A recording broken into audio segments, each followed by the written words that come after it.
We have finally reached the episode number on Next Best Bet, where there is no longer a jersey number of a famous player to coincide with this episode. Episode 100 of the Next Best Bet. I'm Jake Higgins with Brett Levy, as always. Brett, what a ride it's been so far over the past year or so, as we've done 100 episodes now. 100 episodes. You said it. No more jersey numbers, just famous point totals. Our Wilt Chamberlain game, Higgins. There we go. Wilt Chamberlain game, always something special. We'll always try to find a special sports stat for you with that. Getting into our hindsight with Higgins, not a terribly strong week for us. We did have a few wins, though. My college football was a dud. Coastal Carolina, nope. UCLA, did not cover. You'll hear about that one more later. Baylor got embarrassed by Oklahoma State. I was wrong on that one. My Thursday night football, I went 1-for-1. Patriots did not cover, but the under did hit, partly because the Patriots did not cover. And then the 49ers -3. I thought they were going to kind of take a step in the right direction with their rushing game being back for the second straight week. But Washington looked really good this week. That defense looked phenomenal with 2 touchdowns scored. So I went just 2-5 in episode 99, Brett. Yeah, well, I gave out a few picks myself. It was a rough Sunday in the NFL. The Jets weren't very good. New England wasn't very good on Thursday either. I was leaning Minnesota in the last podcast. They didn't play very well either. Actually, they might have done okay if their field goal kicker could have made a kick today. But Or Dan Bailey. yeah, I mean, geez, guy. But the last over on the island time hit Higgins. So the trend continues. The always hits on the island, Higgins. There we go. Always hitting the over with the Rainbow Warriors. That's what we like to know. And Brett, I tried to tease you with your NFL teaser parlay saying 20 points was not enough for the Jets. And you said it didn't even matter because I forgot Patriots plus 11.5 wasn't even enough for that teaser, unfortunately. So Thursday, that teaser didn't even, that teaser was already no go. Yeah, no, I was dead early. I mean, New England, that was embarrassing on Thursday. You're in the playoff hunt, and I think they stayed in LA because they played the Chargers the week before. So it seems silly to fly home and then fly back, especially with COVID and all that.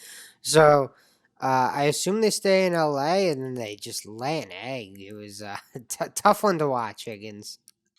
Yes, it really was. Let's jump into our beginner's boulevard now. This term actually might be a little bit more of an intermediate boulevard, a steam move, Brett. It's not necessarily the most known term. It's a sudden, drastic, and uniform line movement across the entire sports betting marketplace. That's across multiple books. Now, you'll typically see this when there are injuries You'll typically see this when there are injuries that are announced, maybe game of, that a notable players who's supposed to be game time decision is going to be out. Or in this year, the 2020 season, the COVID list has caused a lot of steam moves. Yeah, that is a great point. The COVID list has been something that has caused a lot of these, and something to be alert with the NBA starting Friday, Higgins. The NBA was in a bubble last season, and we didn't see any players miss time due to COVID. There were no positive tests in the bubble. But as we've seen with baseball and football, I expect to see players missing time due to COVID this coming NBA season. Weather can also be something with steam move that happens. For example, the Pittsburgh versus Buffalo game that's going on Sunday night as we're recording, Brett. On Saturday night, that over-under was at about 43 because there was expected to be a lot of precipitation throughout the day in Buffalo. That didn't really end up falling until some flurries shortly before game time, so that over-under ended up bumping all the way up to 48 to 49 on some sports books, jumping nearly a full touchdown. That's some big movement on the over-under as well. Yeah, that is interesting to watch. So, like you said, weather, injuries, COVID, it all plays a factor. Let's jump into Monday Night Football's game, though. We have another AFC North rivalry to talk about. Ravens versus the Browns. We were just talking about Pittsburgh. But Baltimore at Cleveland. These two have already faced off once this year. The spread's favoring Baltimore by 3, even though they're on the road. The over-under's at 45.5.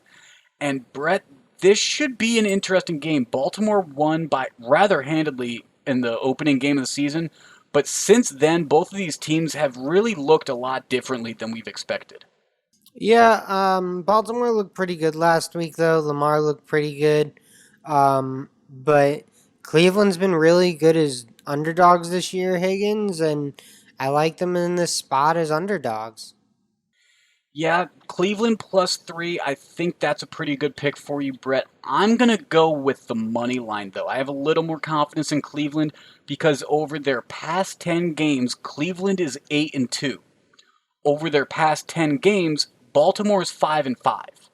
And yes, they did get an impressive win last week where Lamar Jackson looked good, but that was against the Dallas Cowboys. And we've learned that everyone seems to look good against a team in the NFC East this week, except for I guess San Francisco and New Orleans this past week.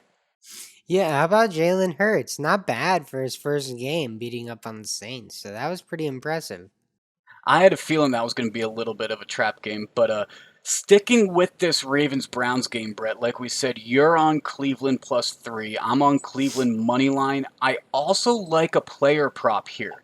J.K. Dobbins, he's kind of emerged as the top back out of this backfield now, but there's still a clustered backfield in Baltimore with Gus Edwards and Mark Ingram as well.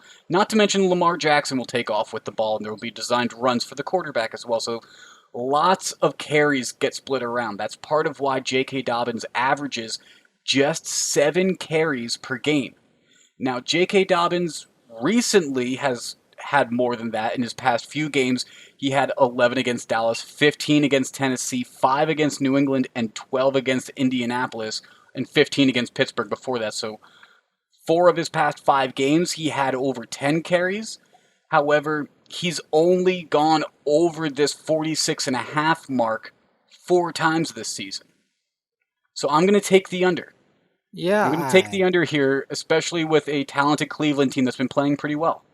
think that makes a lot of sense. Not really too high on J.K. Dobbins either, so um, getting me to bet on his over 46.5 rushing yards. Look, if this is a close game, I mean, I expect Baltimore to be trying to pass anyway, and Lamar to be doing the scrambling. You mentioned the crowded backfield with Gus Edwards; he gets carries. So yeah, it's tough to bet anything on this Ravens backfield, honestly. But I think They're under hard to would play be in the way to fantasy as go. well Yeah, very true. I mean, the whole because offense is. Baltimore, it's very there's so many weapons that it's kind of just whoever has the hot hand of that week. So I've stayed away from them in fantasy. These player props they can be very touch and go because I think if J.K. Dobbins were to cover this, it would probably be like how he has played in the past 2 games, where most recently against Dallas he had 71 yards and against Tennessee he had 70. However, like I said, he's only gone over 46.5 4 times this season. So I he's averaging about 5 yards per carry, averages about 7 carries per game. That's 35 yards. That gives you about 10 yards to work with based on the averages. Yeah, we'll see what happens, but I think that's a very fair bet there, Higgins. All right, let's get into our money line magic, though, Brett. I hinted at this in the hindsight with Higgins. This USC UCLA game. Man, this was absolutely exhilarating. It was back and forth. You and I were on opposite sides of this game, and it was everything that we had hoped it to be. Yeah, no, it was a great game. I want to say this was my lock, so I think I I think it nailed was, this yeah. one, Higgins. Sorry to bet against you, but sometimes you just know that a meaningless touchdown is going to cover the spread. Well, let's start this off because first, UCLA did start strong. They scored first. They scored the second touchdown first. They got a 2 touchdown lead in the beginning of the game. USC started to get on back on the board though, but going into halftime, UCLA held a 21-10 lead, and they held that lead into the fourth quarter where it was 35-23. But then the fourth quarter, Brett, it's when it really went back and forth, wasn't it? Yeah, with about 11:40 remaining in the fourth, USC would cap off an 11 play, 75-yard drive to cut the UCLA lead to 5. The next drive, UCLA would throw a pick. Bruins ball in the, or I'm sorry, USC ball in the red zone. Drake London would make the Bruins pay, but USC would not get the 2-point conversion, Higgins, so they take a 1-point lead, 36-35. And then on the next drive, UCLA, 4th and 1 at the USC 37. The Trojans get the stop on downs, but 3 and out, and the Trojans have to punt again. So UCLA gets the ball back down 1 with just 3 minutes left on their own 24-yard line. And they would kick a field goal, march all the way down, and kick a field goal with just 52 seconds left. The win probability, if you look at it on ESPN for this game, it was swinging back and forth in this fourth quarter. USC is probably going to win it. UCLA is probably going to win. And around this time is when it was like, okay, UCLA, they have about a 70% chance of winning. But you forgot there's a minute left on the clock, and you're kicking it to USC, who has some fast people returning the ball. Yeah, well, Higgins, we mentioned this at the top. You knew it was going to be Moneyline Magic, so it did not end on this field goal. UCLA would allow a huge kickoff return all the way to their 43-yard line with about 35 seconds remaining. Slovis hits Tyler Vaughn for a huge gain to the UCLA 8. You're kind of thinking, shit, USC is not going to cover this one. They're going to kick the field goal here. But they I actually guess you were throw. thinking that. I was on UCLA. I was like, kick the field goal, kick the field goal. I was worried UCLA was going to let them score the touchdown to try to get the ball back. But USC actually threw an 8-yard fade into the end zone. So I got to go to sleep with full pockets, Higgins. Yes, you did. UCLA got the ball back, but they weren't able to do anything with it. And USC won 43-38. What an amazing game that was. And USC, who's going on to the Pac-12 championship game, is 5-0. Brett, is 5-0 or any of these abbreviated schedules anywhere close enough to be in contention for the playoffs? I don't think the Pac-12 will have someone this year. No, it's going to be a tough year for the Pac-12, but I mean, great season for USC. They did all they could. They won all their games. They made 2 Moneyline Magics in a shortened season, so great for them. That's probably their biggest achievement. I think that should be hanging on their wall a little bit. Yeah. Some honorable mentions from the weekend, though, Brett. Western Michigan versus Ball State. They had the whole lateral hippity-doo-dah, last chance, hope and a prayer, try to score. Well, they were traveling farther back than they were forward, and there was a fumble, and Ball State thought that they fell on the ball and it was game over. Well, they didn't. Ball State's team rushed the field, and there was chaos. It reminded me of the Stanford marching band being on the field. Western Michigan had the presence of mind to go and run it all the way into the end zone for a touchdown, but after all of that chaos, there was a forward lateral, so none of it even mattered. Yeah, disappointing ending there, but a heck of a finish. You're right, Higgins. That was a great one to mention. And then there was the upset of San Francisco hitting a three-pointer at the buzzer to beat Cal, which is a nice little upset in basketball right there. But let's talk about our ad. Today's episode is brought to you by Naked Nutrition. Naked Nutrition provides you with pure protein powders and supplements to help you meet your nutrition and fitness goals. Naked Nutrition is completely transparent about their ingredients. That way you know exactly what is going into your body. No additives mean your body get more of what it needs, and I suggest checking out all of the amazing products on their website. Right now you can get 10% off your first purchase at nakednutrition.com by using the code POD. That's 10% off using the code POD for first-time customers. Take your nutrition to the next level with Naked Nutrition. Now, Brett, on to some college basketball. We don't have a ton of games to talk about on Monday, but there are some ranked games. Villanova was supposed to play. That game got postponed. There was another ranked matchup that got postponed, but we do still have Rutgers, Maryland, Marquette, Creighton, and then we have some interesting non-ranked matchups that you and I had our eye on a little bit as well. Yeah, I actually, as we were starting this college basketball segment, Higgins, I was hoping I could ask you a quick question because you brought something that's really fascinating to me in when you mentioned the San Francisco California game. Absolutely. And you called it an upset. And while I agree with you, personally, I agree with you. I just want to play devil's advocate because the sports books had it at San Francisco minus 3.5. So is it an Hmm. upset? Optically, it's an upset. On the books, I guess it's not. Right. But you have to You look at it. have to San think Francisco Cal. beats Cal. The average fan doesn't expect that of their San Francisco team.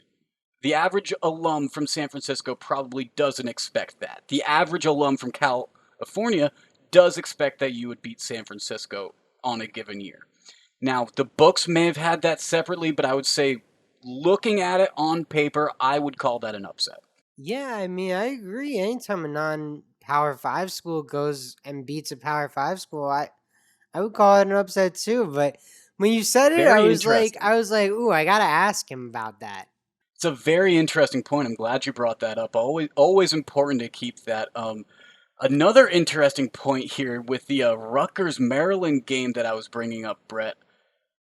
You can't bet on this one because you can't go over to New Jersey for this because Rutgers is in New Jersey. Well, Higgins, like I always say, don't threaten me with a Wawa trip because I will drive to Pennsylvania just for Wawa, and if I have to drive for Wawa and to play my bets, I may speed.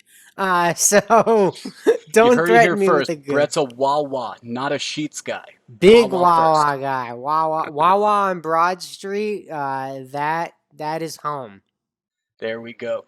Well, let's get into some of these college basketball games. The Marquette Creighton game, Brett, that one has my eye. I'm going to be on Marquette here, even though they're facing off against a top 10 team with Creighton. Marquette plus 7.5. I just think this is going to be a bit of a closer game. You look at who these teams have played. Marquette's 4-2, Creighton's 4-1. The one loss that Creighton has is against a real ranked team. It was against Kansas. Whereas Marquette, they lost to UCLA, they've lost to Oklahoma State, but they also have a ranked win against Wisconsin. So I expect this game is going to be pretty close. So 7.5 is just a little too large of a spread for me. I was tempted at the money line at plus 265, but I didn't want to get greedy, so I'm just taking Marquette plus 7.5. Yeah, I'm with you. I think Marquette's a good team. That Creighton game that you mentioned was another money line magic. So, these repeat performers just making appearances all over the show today. It's really nice to see. But yeah, that was a tough free throw for Creighton. We'll see how they come back in this big game against Marquette. Marquette's a good team. I'm gonna be honest. I bet on them this weekend at UCLA. They burned me, so I'm just staying away from this one, Higgins. I don't want to get burned again. It'll be interesting to see with this over-under as well. Both Creighton and Marquette have scored a decent amount in some of their games. Creighton's averaging 85 points per game with Marquette around 74, but both of them are only allowing points in the 60s per game. So it'll be interesting to see with that over-under. I'm staying away from that, but I could see that either being a defensive battle that keeps it in the 60s like both of their defenses have shown, or the offenses just go off and it's a 150, 160 game rather easily. Yeah, and could be a bit of a letdown spot for Creighton. They had a big game over the weekend at home versus Nebraska, which they took care of business. So we'll see what happens there. The game I'm on Monday night in college hoops is Northern Colorado at Colorado. Colorado currently a 14.5 point favorite. That's where you can find me, Higgins. I thought Colorado looked pretty good at Tennessee, and their best player, McKinley, didn't even really play well at all. So I think he'll play much better. Colorado's looked a lot better since that game. They've won two in a row. And I just think they'll take care of business at home versus Northern Colorado. 14.5 isn't big enough for me. So I think this one could be closer to 20. So I'll probably even take it all the way up. If it gets up to 16.5, I think it's still within play for me, Higgins. And there's a pride thing that goes on with a battle between two state schools, so I'm sure Colorado will have a little bit of an extra oomph going into that game. A game that I was leaning on, I might take it on Monday. I'm not taking it as of Sunday night as we're recording this, though. Nevada versus San Diego. Nevada's played 6 games so far. They're 4-2. San Diego's only played one that they've lost, and it was an 83-56 loss to UCLA. But for some reason, Nevada's only favored by 3.5, which that a red flag raises in my head when I see that because I don't know a lot about the San Diego team. However, last year they only won about 7 or 8 games. So were they just young last year or were they bad? Yeah, I mean, people thought they were going to be a pretty decent team last year. Um, I maybe they were, maybe they didn't play as well as I thought they did. To be quite honest with you, but that line is a little fishy, Higgins. I don't know. I think Nevada looked disappointing against Grand Canyon over the weekend. Maybe that has something to do with this. Um, I guess my takeaway is I have not watched enough San Diego to have any read on how they'll play. But I imagine they'll be more up playing for Nevada than Nevada will be like up to play San Diego. So that'll always play in the underdog strength there, but I really don't have a read on that one, to be honest. Nevada's okay. I expect them to win a lot of games. That doesn't mean they'll win them all by 3.5. Yeah, they've played 6 games so far. They're 3-2 against the spread. Interesting on ESPN, they show you the spread consensus, which 52% of the money's on Nevada. They also give you the matchup predictor of how their basketball power index expects the game to go. 55.9% that San Diego wins. So that, like I said, I'm leaning Nevada. Maybe I'll be there by Monday. I'm not really sure. If I do get there on Monday, though, I will make sure to post on social media for you. So follow us at NBB Pod on Twitter, at Next Best Bet on Instagram, and the Next Best Bet Facebook page and YouTube channel as well. Brett, are there any other Monday night college basketball games that might have your attention that might not be on right now? Not really. I mean, to be honest with you, Higgins, the two best games are Rutgers, Maryland, and Marquette Creighton. Those are the games of the night.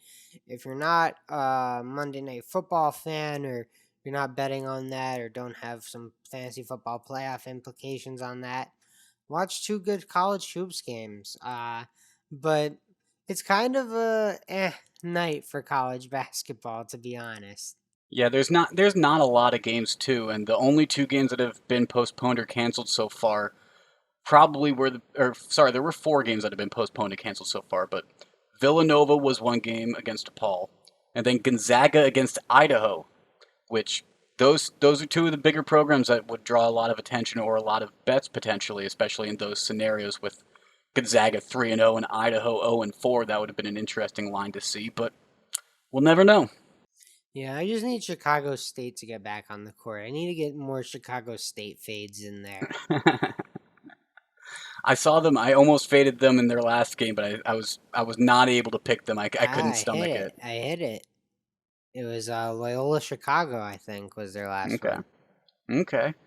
Well, let's get into our Levy locks and picks of the pods, Brett. And I believe that you hit yours last week, so you get the honors. Yeah, oh, thank you very much. Well, we just spoke about my game. Northern Colorado travels to Colorado on Monday night in college hoops. The spread is 14.5. I think Colorado takes care of business in their one loss. Their best player didn't play very well. He's played better since. Colorado's looked a lot better since, and I expect Colorado to keep it moving. 14.5 at home versus Northern Colorado. And I'm going to be on the J.K. Dobbins under 46.5 rushing yards.